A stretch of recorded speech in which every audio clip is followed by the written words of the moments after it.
நாட்கள் 24 வேலை செய்து 90 ஏக்கர் பரப்பு பயிரினை அறுவடை செய்கின்றன. எனவே 16 ஆட்கள் 33 நாட்கள் வேலை செய்து எவ்வளோ ஏக்கர் பண்ணாங்க? இப்போ M1 மீட்டரு 12 ஆட்கள் 12 மென் 24 டேஸு.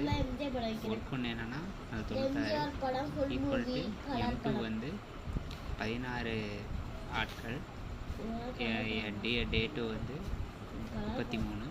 இங்கிட்ட உள்ளது இங்கிட்ட வந்துடும். அப்போ இங்கிட்ட வந்துச்சுன்னா டிவைடரில் மாறும். 16 × 33. அப்போ ஒரு 12 பாதி 6, 16 பாதி 8, 4 8 8, 24. இங்கே 6ன்னு இருக்குது. 1 6 6, 16ன்னு வரும். 16 96. இங்கே ஃபைனலாக நமக்கு 3 இருக்கா? அப்போ 1 3 3, 13 33. அப்போ 16 × 13 எவ்வளோ?